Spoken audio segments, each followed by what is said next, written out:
During his shift, the factory worker suddenly spotted a flash of blue under the machinery in his workspace. There, under the dangerous machines, he found a little girl hiding, scared and hesitant to come out. When he helped her emerge, her sleeve rode up slightly, revealing something on her wrist that made his blood run cold. In that moment, he knew something was terribly wrong and that the child's life depended on what he did next. Before we dive in, let us know where you're watching from today. And if you enjoy this story, don't forget to subscribe. The late afternoon sun cast long shadows across the parking lot of the steel fabrication factory as Ethan Cole made his way towards the entrance. At 47 years old, Ethan's face bore the weathered lines of a man who had seen his share of challenges, both during his time as a Marine and now as a factory worker. His calloused hands, testament to years of hard work, pushed open the heavy metal door, and the familiar scent of oil and steel assaulted his nostrils. As he stepped into the building and clocked in for his 4 p.m. evening shift, the steady hum of machinery welcomed him, a sound as familiar as his own heartbeat after 8 years. Ethan walked toward the locker room, his footsteps resonating in the quiet space. He opened his locker, its hinges creaking softly, the sound fading into the distant clatter of the factory floor.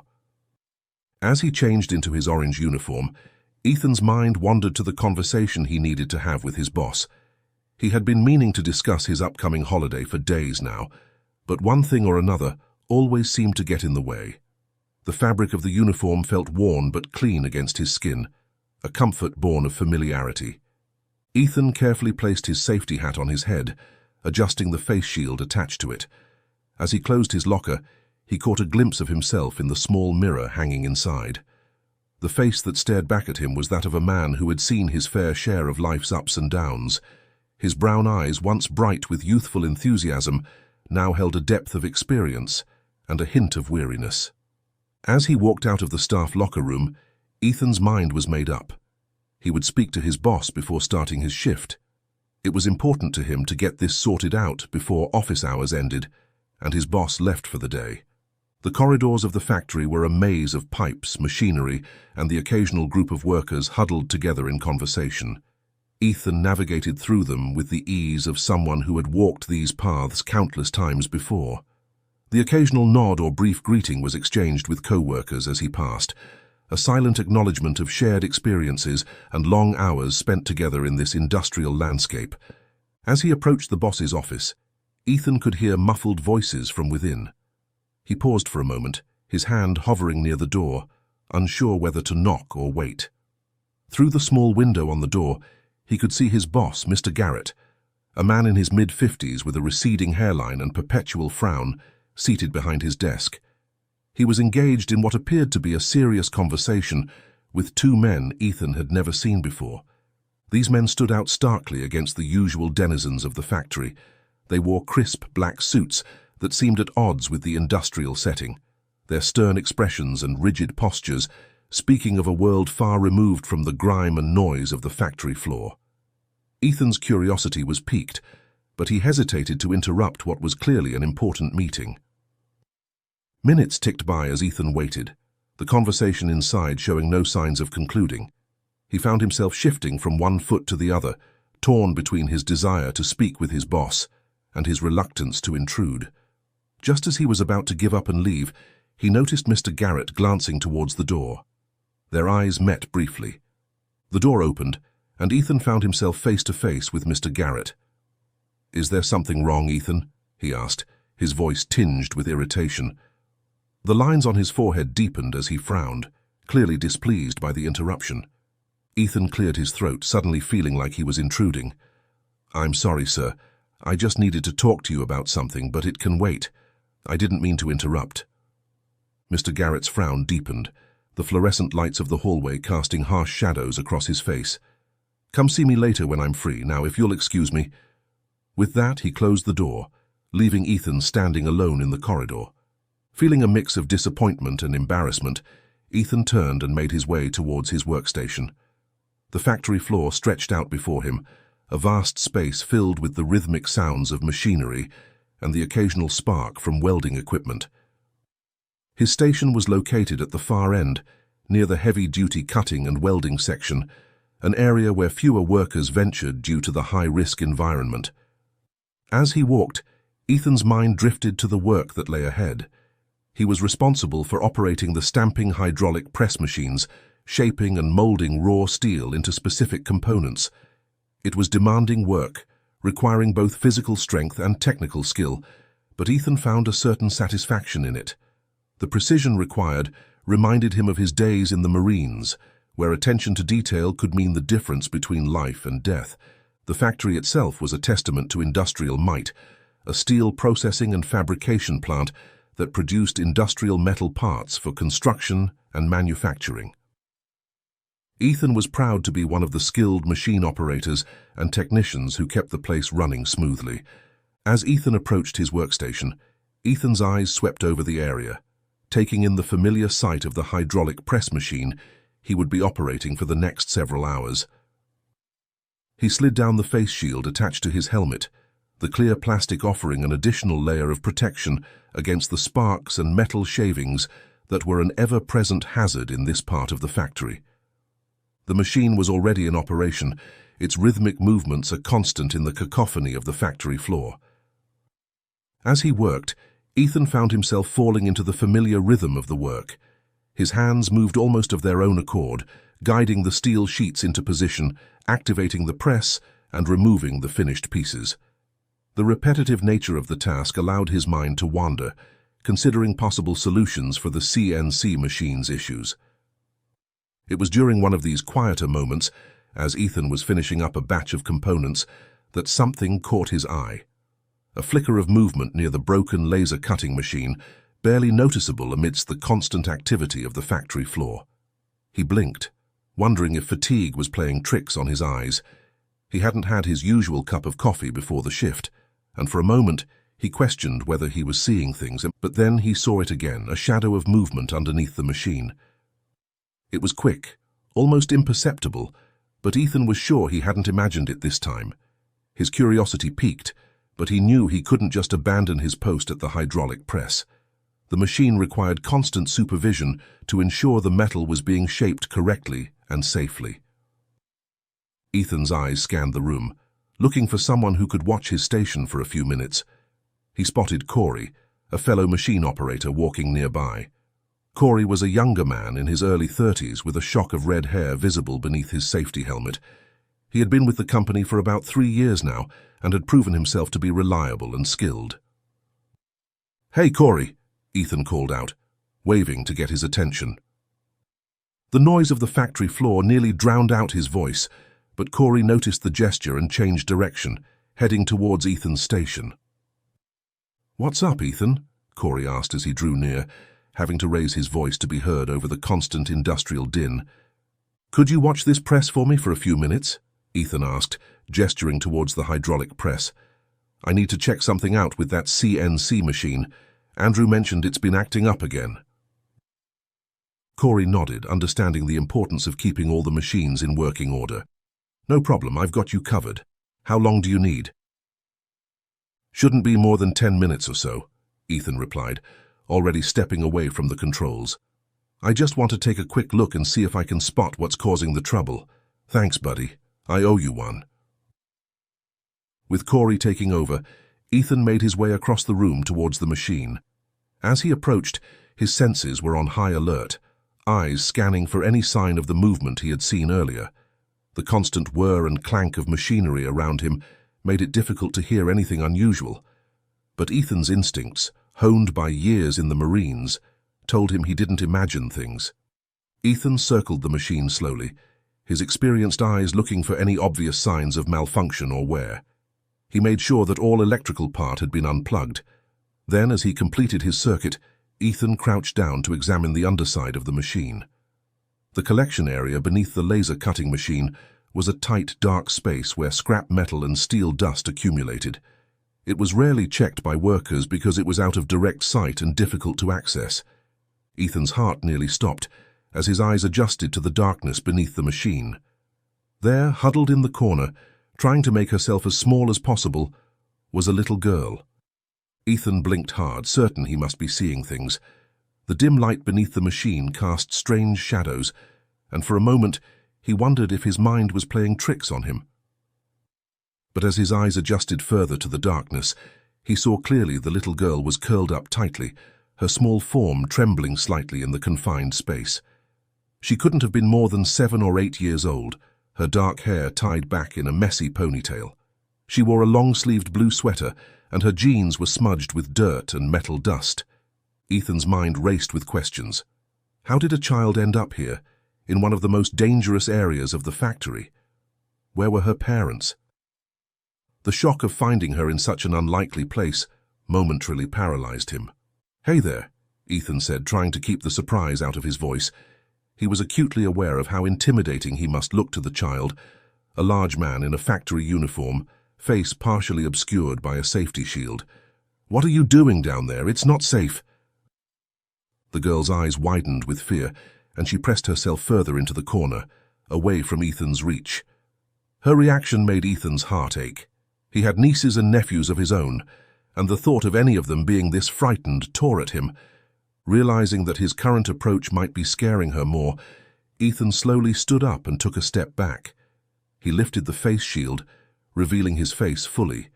The harsh factory lights felt blinding after peering into the darkness under the machine, and he blinked a few times to adjust. "It's okay," he said, his voice gentle and low, barely audible over the constant hum of machinery around them. "I'm not going to hurt you, but you can't stay under there. There are metal scraps and dust that could hurt you. This isn't a place for kids to play." The girl remained silent, her eyes darting between Ethan and the space around them. Ethan could see the fear in her eyes, but there was something else there too, a wariness that seemed out of place in a child so young. Ethan took a deep breath, trying to calm his racing thoughts. He needed to handle this situation carefully. "My name's Ethan," he said, crouching down again but maintaining some distance. "Can you tell me your name?" The girl hesitated for a moment, then slowly raised her hand to her mouth, pressing a finger to her lips in a universal gesture for silence. The action surprised Ethan. It wasn't just fear he was seeing. The child seemed to be hiding from something or someone. "Are you scared of something?" he asked in a whisper, playing along with her silent request. The girl gave a small nod, her eyes never leaving Ethan's face. "Okay," Ethan said, his voice barely above a whisper now. "I promise you there's no one else around right now. It's safe to come out and talk to me. I won't be mad at you and I want to help. Can you trust me?" For a long moment, the girl just stared at him, her eyes searching his face. Ethan tried to keep his expression open and friendly, despite the worry and confusion he felt inside. Then slowly, she began to move. With careful, hesitant movements, she crawled out from under the machine. As she emerged into the light, Ethan could see her more clearly. "There you go," Ethan said encouragingly. "That's better. Now can you tell me your name?" The girl looked up at him, her voice barely audible as she replied, "Anya." "Anya," Ethan repeated, offering a gentle smile. "That's a pretty name. Anya, can you tell me why you were hiding under there?" Anya's eyes darted around nervously. "I'm scared," she whispered, but offered no further explanation. Ethan's mind raced, trying to piece together the situation. He assumed the loud noises and intimidating machinery must have frightened her, causing her to seek shelter in the small space. But that didn't explain how she got into the factory in the first place. "Where did you come from, Anya?" he asked. "Are your parents here somewhere?" At the mention of parents, Anya's face scrunched up in confusion. She shook her head, looking lost and uncertain. Ethan frowned, his concern growing. The girl looked too well cared for to be a street child, with her neat hair tie. Perhaps she was the daughter of a co-worker who had somehow wandered into this dangerous area of the factory. "Okay, Anya," Ethan said, gently taking her hand. "We can't stay here, it's not safe for you. How about we go to the administration office? They can help us find out where you belong, and it's much cooler there than in this hot, noisy factory. What do you say?"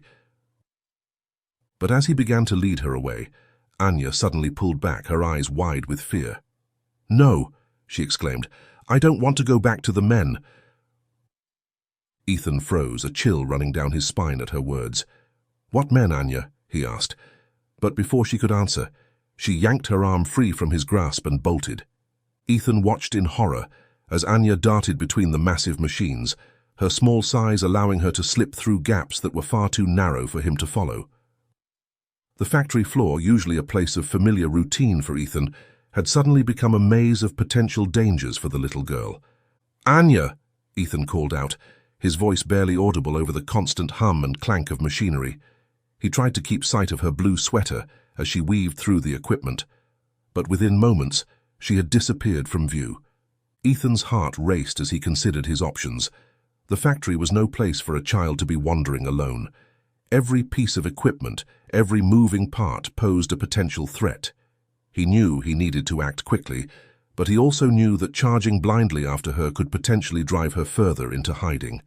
After a moment's hesitation, Ethan decided his best course of action was to report the situation to his boss. Surely, with the resources at his disposal, the boss would be able to organize a proper search and ensure Anya's safety. With this plan in mind, Ethan made his way swiftly towards the boss's office, his mind whirling with questions about the mysterious girl and the men she seemed to be running from. Ethan's footsteps echoed in the corridor as he made his way towards Mr. Garrett's office. The factory's constant hum faded slightly as he moved away from the main floor, replaced by the muffled sounds of office equipment and distant conversations. As he approached the office door, Ethan noticed that the two men in suits were still there. Through the small window in the door, he could see them engaged in what appeared to be an intense discussion with Mr. Garrett. Their presence, so out of place in the factory setting, made Ethan hesitate. He was about to knock when a fragment of their conversation reached his ears. "The girl," one of the men was saying, his voice low but clear enough for Ethan to catch. Ethan froze, his hand hovering inches from the door. Could they be talking about Anya? He strained to hear more, but the combination of the factory's ambient noise and the muffled voices made it impossible to make out anything else clearly. Suddenly there was movement inside the office. Ethan quickly stepped back from the door as he heard chairs scraping against the floor. He moved to the side, pretending to be examining a safety poster on the wall as the door opened. The two men in suits emerged, followed closely by Mr. Garrett. Ethan couldn't help but notice the tension in his boss's shoulders, the tight set of his jaw as he spoke to the men. "It's been a pleasure doing business with you," Mr. Garrett was saying, his tone oddly formal. "I'll come to the loading zone and check the cargo soon." The men nodded curtly but said nothing in response. They walked past Ethan without so much as a glance, their faces impassive. Their polished shoes clicked against the floor, the sound oddly out of place among the usual work boots and safety shoes worn in the factory.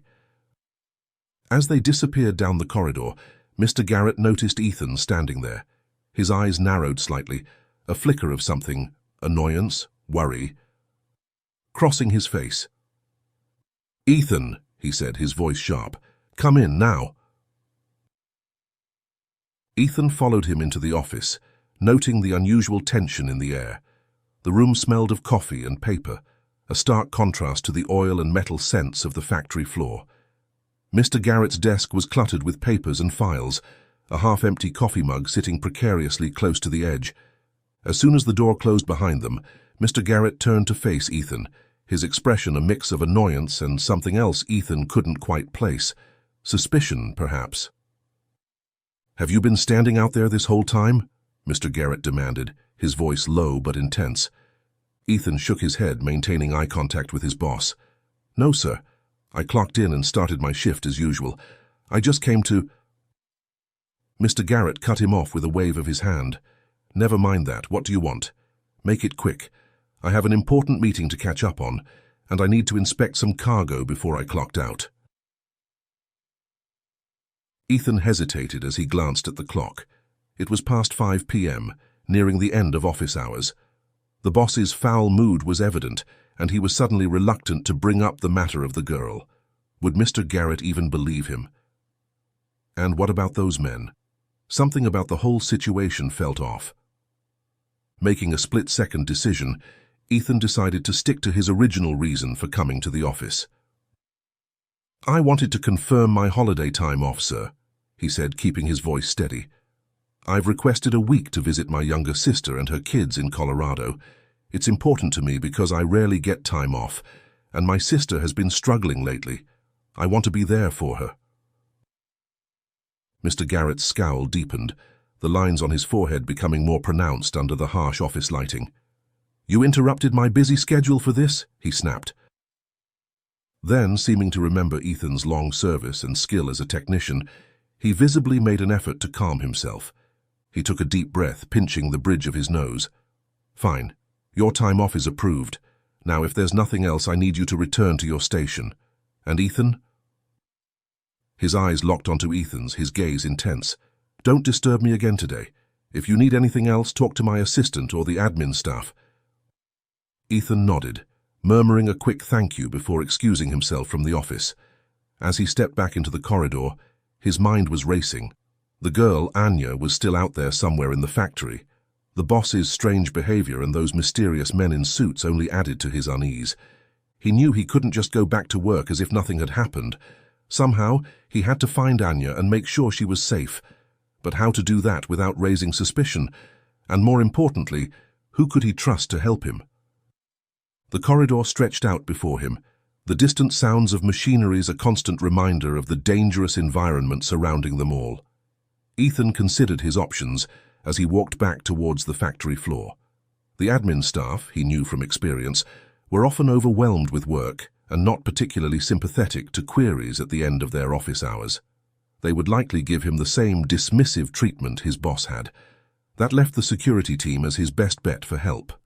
With renewed determination, Ethan set off towards the security room. As he navigated through the maze of machinery and bustling workers, he kept his eyes peeled for any sign of Anya. The security room was located near the back entrance of the factory, a fair distance from where Ethan had last seen Anya. As he made his way there, he passed by the various sections of the factory, the welding area with its shower of sparks, the assembly line where workers methodically put together components, and the quality control station where finished products were meticulously inspected. As he rounded a corner near the packaging area, Ethan's heart skipped a beat. There in the distance were the two men in suits he had seen earlier in the boss's office. They were moving methodically through the factory, their eyes scanning every nook and cranny. To Ethan's trained eye, their movements were too purposeful to be casual. They were searching for something, or someone. Ethan's mind flashed back to Anya's words, "I don't want to go back to the men." Could these be the men she was afraid of? If so, why? And what was their connection to his boss? Keeping a safe distance, Ethan observed the men for a moment longer. Their presence here, seemingly searching the factory floor, only deepened his suspicions. Quickening his pace, Ethan continued towards the security post. He was only a few yards away when a flash of blue caught his eye. There, trying to squeeze herself under the same type of machine she had hidden under before, was Anya. But this wasn't the broken machine from earlier. This one was active and working. Without hesitation, Ethan sprinted towards her, his heart pounding in his chest. "Anya!" he called out, his voice urgent but trying not to sound frightening. "Don't go under there. The machine is on. It's dangerous." Anya froze at the sound of his voice, her eyes wide with fear as she looked up at him. The machine above her continued its relentless operation, oblivious to the small form beneath it. Ethan crouched down beside her, his voice low and gentle. "Listen to me, Anya. That machine is working right now. If you go under there, you could get hurt. There are metal scraps falling, and they could get in your eyes or you could breathe them in. It's not safe." Anya's lip trembled, and for a moment Ethan thought she might bolt again. But then, in a small, scared voice, she asked, "Can you help me?" The question caught Ethan off guard. "Help you how, Anya?"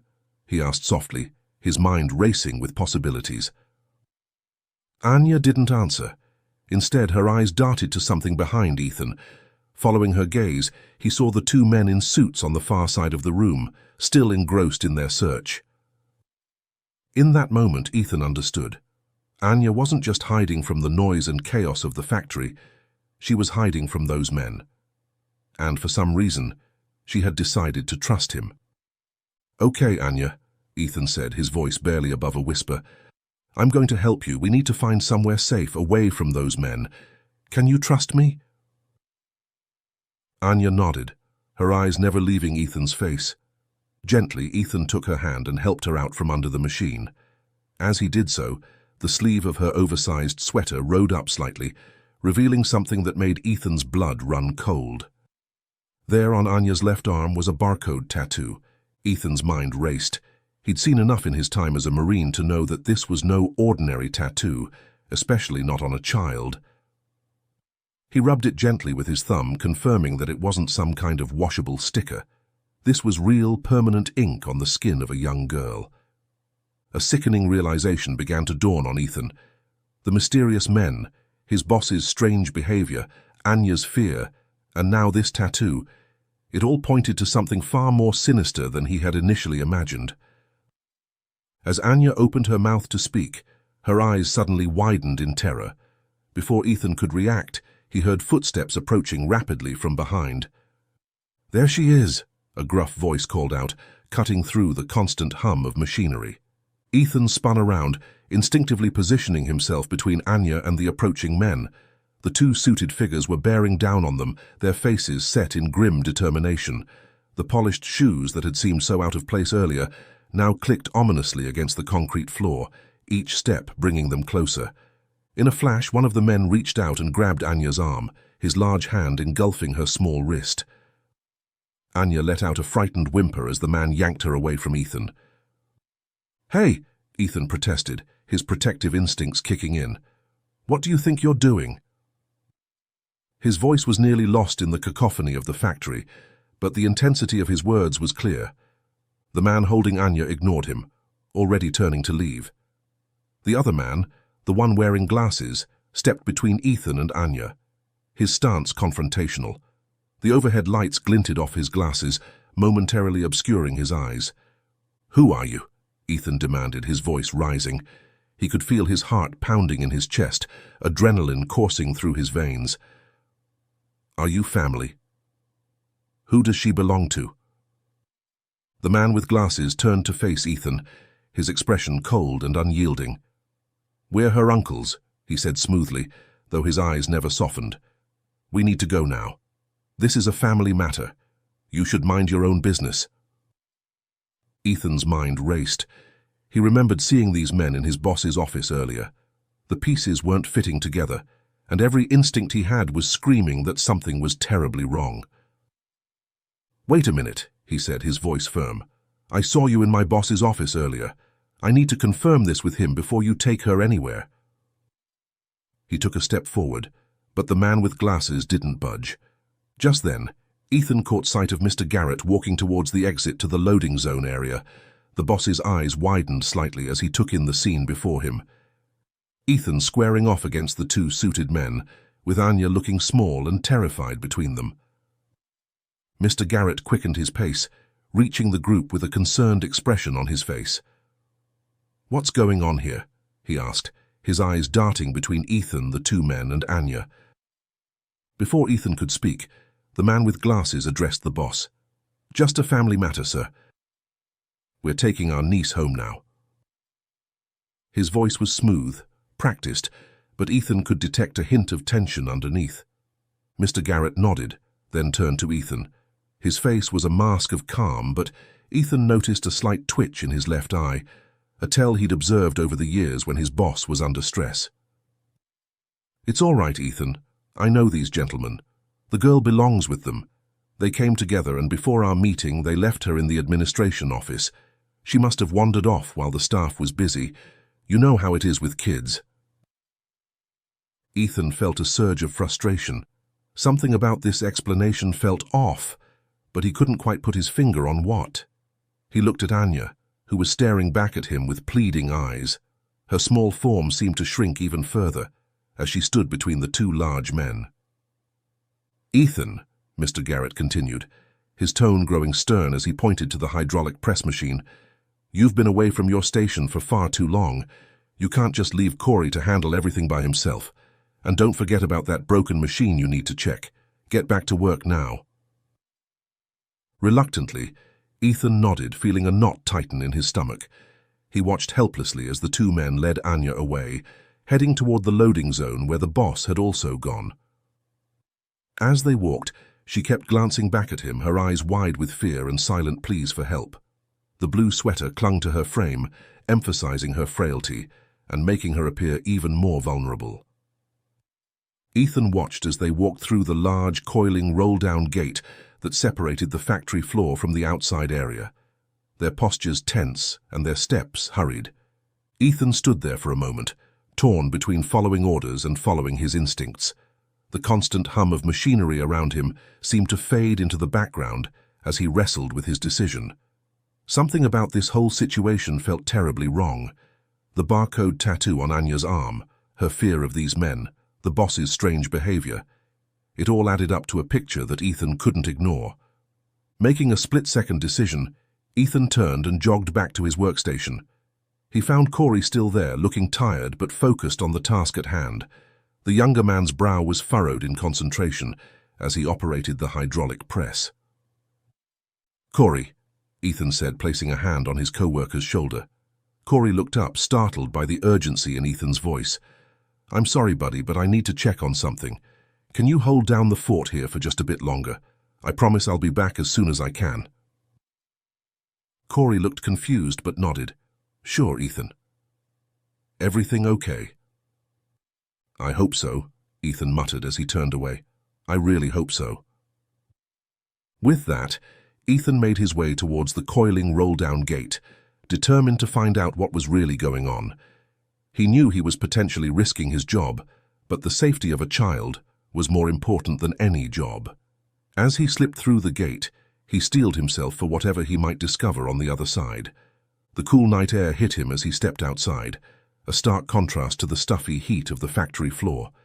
The loading dock was illuminated by harsh floodlights, creating deep shadows between the parked trucks. Ethan's eyes scanned the area, searching for any sign of Anya or the men who had taken her.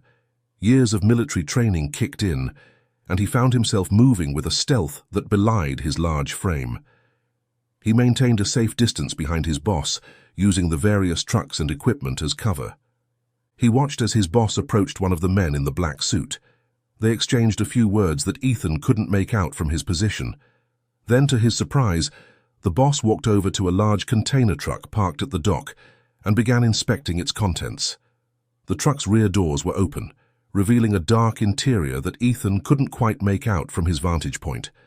After a few moments, Mr. Garrett nodded to the man and said something that sounded like, "The cargo's ready." "All good." The man reached into his jacket and pulled out a white envelope. Ethan noticed a strange insignia on it, something that looked like a club logo. The design was unfamiliar to him, but it struck him as oddly out of place in this industrial setting. The boss glanced around furtively before taking the envelope, his actions screaming of secrecy and caution. Ethan quickly ducked behind a nearby forklift, his mind racing. What kind of transaction was this? And what did it have to do with Anya? Curiosity got the better of him, and Ethan risked another peek. To his surprise, when the boss opened the envelope, it wasn't money, check, or documents that came out, but a key. The boss examined it closely, a look of satisfaction crossing his face. The key glinted in the harsh floodlights, its metallic surface reflecting the artificial glow. The man in the black suit then closed and latched the truck container. Without another word, he walked to the front of the truck and climbed into the driver's seat. Ethan strained to hear as the two men exchanged a few more words. He caught fragments. "Switch! Wait! Confirmation!" The truck's engine roared to life, the sound echoing off the concrete walls of the loading dock. Ethan watched as it began to move. But instead of heading towards the exit, it turned towards a parking lot beyond the loading zone, an area filled with other similar trucks. The man parked the truck next to another one and cut the engine. Ethan frowned, his suspicions growing by the second. Why would they move the truck to a parking lot full of other trucks? What were they waiting for? He was torn between following the truck and keeping an eye on his boss. The boss, meanwhile, had pocketed the key and was now walking past the loading zone, heading towards the back of the factory where it was quieter, dimmer, and more secluded. After a moment's hesitation, Ethan decided to follow his boss. The truck wasn't going anywhere for now, and he had a feeling that whatever his boss was up to might provide some answers. Moving as quietly as he could, Ethan trailed his boss to the back of the factory. The area was deserted, with only the distant hum of outdoor ventilation breaking the silence. He watched as his boss approached a section of the factory's outer wall that looked no different from any other part. To Ethan's amazement, the boss crouched down and revealed a small, well-concealed trapdoor in the factory's structure. The door was painted to match the surrounding concrete, making it nearly invisible unless you knew exactly where to look. From this hiding place, he pulled out a metal suitcase. Ethan's eyes widened as he saw the boss use the key from the envelope to open the suitcase. Inside, stacks of cash were visible, more money than Ethan had ever seen in one place. The bills were neatly bundled, their edges crisp and new.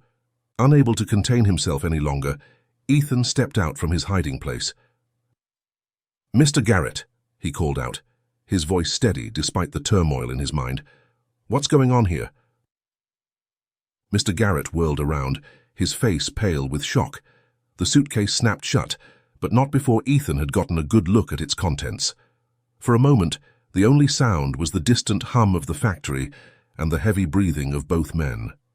"Ethan," the boss said, his voice a mix of anger and fear, "what the hell are you doing here? You should be at your station working." Ethan stood his ground, his years of military service giving him the courage to confront his superior. "I saw everything," he said. "The envelope, the key, that suitcase full of cash, and those men with the little girl. What's really going on here, boss? Because from where I'm standing it looks pretty shady." Mr. Garrett's expression hardened, the lines on his face deepening in the harsh light. "You're way out of your depth here, Ethan. This is none of your business. Go back to work and forget what you've seen if you know what's good for you." But Ethan couldn't let it go. The image of Anya's frightened face was seared into his mind. Who were those men? He pressed. And where did they take that girl? She was terrified. For a moment, Mr. Garrett seemed to deflate. Then, to Ethan's shock, he reached into the suitcase and pulled out a thick stack of bills. "Look, Ethan," he said, his voice low and urgent. "This is your cut for staying quiet. There's more where this came from if you're willing to cooperate. Just forget about the girl, and never ask about this again. Your job depends on it." Ethan stared at the offered money. His eyes narrowed as he looked at the stack of bills in his boss's outstretched hand. The weight of the moment pressed down on him, years of military discipline and personal integrity warring with the temptation of easy money. But as the image of Anya's frightened face flashed through his mind, he knew there was only one choice he could live with. "No," Ethan said firmly, taking a step back, feeling a mix of disgust and anger rising within him. His voice was low but resolute, carrying easily in the quiet of the secluded area. "I don't want your hush money. Whatever's going on here, it's wrong. That little girl needs help, and I'm not going to stand by and let this happen. You're going to jail for this." Mr. Garrett's face contorted with rage and fear. The stack of bills fell from his hand, scattering on the concrete floor. His hand dropped to his pocket, and Ethan's combat-honed instincts kicked in.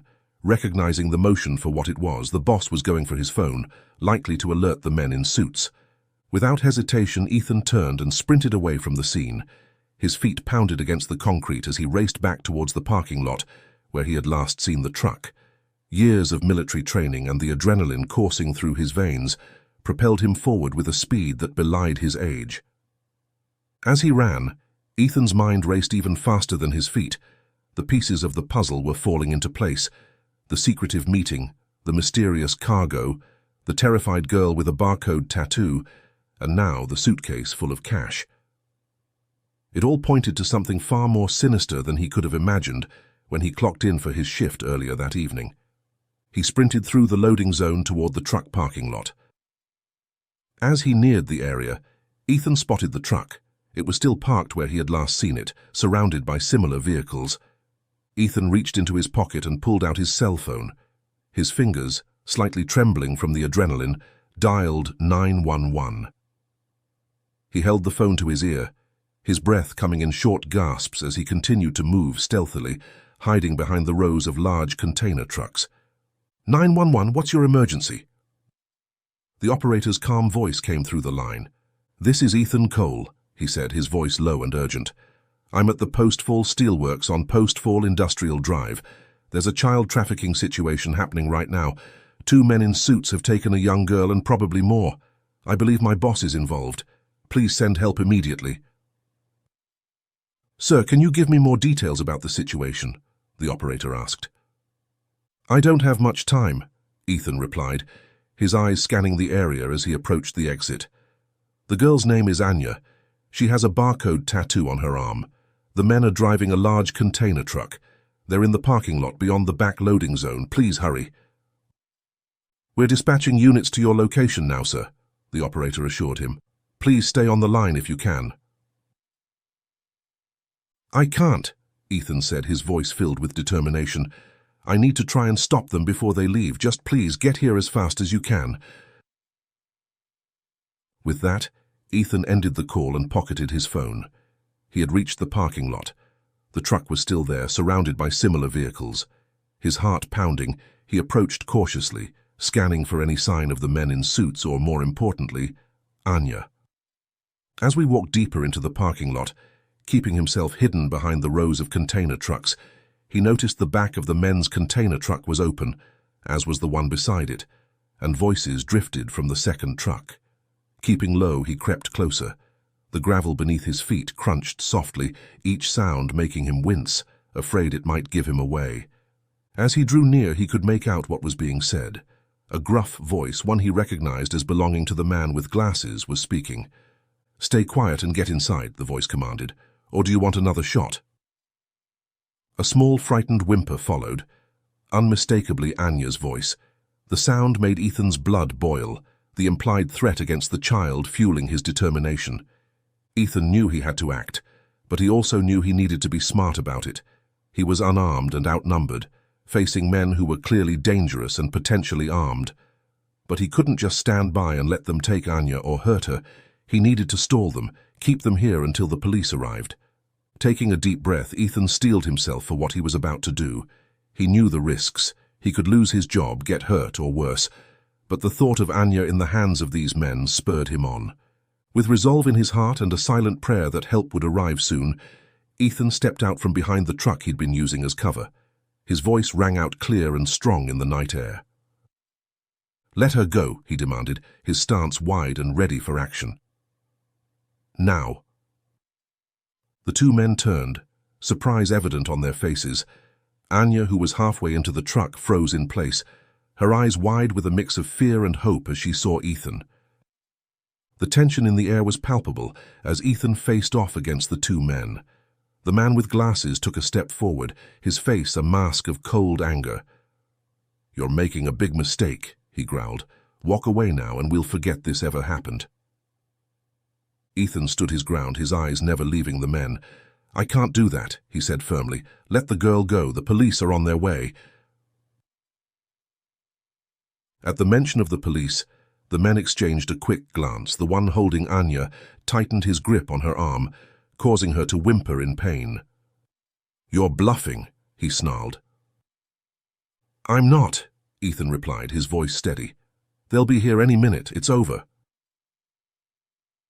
As if on cue, the distant wail of sirens could be heard, growing louder with each passing second. The men's faces paled, realizing that Ethan was telling the truth. In that moment of distraction, Anya saw her chance. With a sudden burst of strength, she wrenched her arm free from the man's grasp and bolted towards Ethan. Her small form darted between the trucks, her oversized blue sweater flapping behind her. "Ethan!" she cried out, her voice filled with desperation and hope. Without hesitation, Ethan moved to meet her, positioning himself between Anya and the men. "It's okay, Anya," he said softly, placing a protective hand on her shoulder. "You're safe now." The men, realizing their plan was falling apart, made a last-ditch effort to regain control of the situation. They lunged forward, but Ethan was ready. Years of military training kicked in, and he managed to dodge their initial attack while keeping Anya behind him. "Run, Anya!" Ethan shouted. "Hide in one of the empty trucks and lock the door if you can." Anya hesitated for just a moment, her eyes wide with fear before darting off towards a nearby truck. Ethan watched her go, relief flooding through him as he saw her climb into the cab and pull the door shut. Turning back to face the men, Ethan found himself squaring off against both of them. The man with glasses swung at him, but Ethan ducked under the blow and countered with a swift jab to the man's solar plexus. The man doubled over, gasping for air. The other man, seeing his partner go down, charged at Ethan with a roar of anger. Ethan sidestepped, using the man's momentum against him. As the man stumbled past, Ethan grabbed the back of his suit jacket, using it to throw him off balance. The sound of sirens was much closer now, and Ethan could see the flashing lights of police cars approaching the factory entrance. "It's over," he called out to the men. "Give up now." The man with glasses, having recovered his breath, made one last desperate attempt to escape. He scrambled towards the truck, reaching for the door handle, but before he could open it, the first police car screeched into the parking lot, its headlights illuminating the scene. 3 more police cars followed, their sirens cutting off as they surrounded the area. 6 officers stepped out, their hands on their weapons as they assessed the situation. "Police, freeze!" one of the officers shouted. The 2 men, realizing they were cornered, slowly raised their hands in surrender. Ethan let out a breath he didn't realize he'd been holding, the adrenaline of the fight starting to wear off. As the officers moved in to handcuff the men, Ethan called out, "There's a little girl in one of the trucks. She's safe, but she needs help." One of the officers nodded and headed towards the truck where Anya was hiding. Ethan watched as the officer gently coaxed Anya out, relief washing over him as he saw her emerge, shaken but unharmed. As Anya was led to safety, Ethan approached one of the officers. "There's more to this," he said urgently. "My boss is involved too. He's at the back of the factory. I saw him with a suitcase full of cash." The officer nodded, his expression serious. "We'll check it out. Can you show us where?" Ethan was about to lead them when he saw a black car pulling out of the factory's rear exit. "That might be him trying to escape," he said, pointing at the vehicle. The officer quickly radioed the information to his colleagues. "We need the plate number," he said to Ethan. "Do you know it?" Ethan nodded, recalling the numerous times he'd seen his boss's car over the years. He rattled off the license plate number, watching as the officer relayed it to dispatch. As the police organized to pursue the fleeing vehicle, Ethan felt a small hand slip into his. He looked down to see Anya standing beside him, her eyes wide and filled with gratitude. "Thank you," she whispered, her voice barely audible over the commotion around them. Ethan squeezed her hand gently, a wave of protectiveness washing over him. "You're safe now," he assured her. "It's all over." As the chaos of the arrests began to settle, another team of officers approached Ethan and Anya. Among them was a detective, his badge glinting under the harsh parking lot lights. The detective's face was etched with lines of experience, his eyes sharp and observant as he took in the scene before him. "Mr. Cole?" the detective asked, his voice calm but authoritative. Ethan nodded in confirmation. "I'm Detective Ramirez. We'd like to get your statement, but first, let's find a quieter place to talk." The detective gestured towards a less crowded area of the parking lot, away from the flashing lights of the police cars and the bustle of officers securing the scene. As they walked, Ethan felt Anya's grip on his hand tighten. He gave her a reassuring squeeze, silently promising that he wouldn't leave her side. Once they were in a more secluded spot, Detective Ramirez crouched down to Anya's eye level, his stern expression softening as he addressed the young girl. "Hello, Anya. You're safe now. We're going to take good care of you, okay?" Anya nodded silently, still clinging to Ethan's hand. The detective stood and turned to Ethan. "Mr. Cole, you were right. The tattoo on Anya's arm is a known trafficking mark. These 2 men are part of a larger Russian trafficking network we've been working to take down for months." Ethan felt a chill run down his spine at the confirmation of his worst fears. He looked down at Anya, who was listening intently, her young face a mix of fear and relief. Detective Ramirez continued, his voice low to maintain privacy. "Their tactic is always the same. They prey on children with few or no family members. It makes the kids easier to isolate and control. The detective then addressed Anya directly, his tone gentle but clear. "Anya, we're going to take you to the police station now. Your grandmother is being contacted and will meet you there. She's been very worried about you." At the mention of her grandmother, Anya's eyes widened with hope. "Grandma?" she whispered, her voice barely audible. Detective Ramirez nodded, a small smile crossing his face. "Yes, your grandma. She'll be there soon." Turning back to Ethan, the detective explained further. Anya Malkov was reported missing a few months ago in Spokane. She lived alone with her grandmother and was abducted from their yard while the elderly woman was inside the house. Being older, she didn't notice Anya's absence immediately, which gave the traffickers a head start. Ethan felt a surge of anger at the thought of these criminals targeting such a vulnerable child. He looked at Anya, seeing her in a new light, not just as a scared girl he had found in the factory, but as a survivor of a terrifying ordeal. "What happens now?" Ethan asked, his voice thick with emotion. "We'll need both of you to come to the station to give your statements," Detective Ramirez replied. "Anya will be reunited with her grandmother there. Mr. Cole, your actions today have not only saved Anya, but may have given us the break we needed to bring down this entire trafficking ring." As they prepared to leave for the police station, Anya tugged on Ethan's hand. "Will you stay with me?" she asked, her eyes pleading. Ethan looked to Detective Ramirez, who nodded his approval. "Of course, Anya," Ethan said softly. "I'll stay with you until your grandmother arrives." As they settled into the police car, Ethan could hear the crackling of the police radio.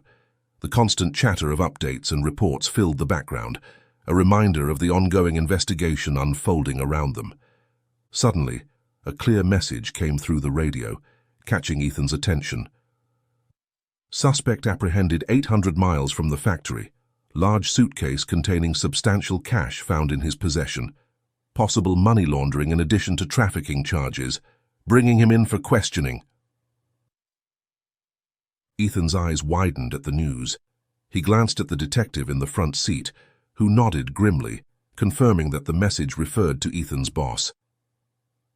"They got him," the detective said, turning slightly to address Ethan. "Your information was crucial. We found him exactly where you said he'd be with the suitcase of money. This case just got a lot bigger." Ethan felt a mix of relief and disbelief wash over him. The boss, who had seemed so untouchable just hours ago, was now in custody. The corruption that had been hidden beneath the surface of the factory for who knows how long was finally being exposed. "What does this mean for the case?" Ethan asked, his voice low to avoid alarming Anya, who was looking out the window, lost in her own thoughts. The detective sighed, running a hand through his hair. "It means we're looking at a much larger operation than we initially thought. Trafficking is bad enough, but if we can prove money laundering as well, we might be able to unravel a whole network of criminal activity." The police car continued its journey through the quiet streets of Post Falls, the flashing lights reflecting off buildings and parked cars. Ethan found himself marveling at how much had changed in just one evening. What had started as a normal shift at the factory had turned into a night that would likely change many lives, including his own. He felt Anya's small hand slip into his again, and he gave it a reassuring squeeze. Despite the gravity of the situation, Ethan felt a sense of peace. He had done the right thing, and now justice was being served. The city lights blurred past the window, and Ethan found himself reflecting on how a single choice, a moment of courage, could alter the course of so many lives.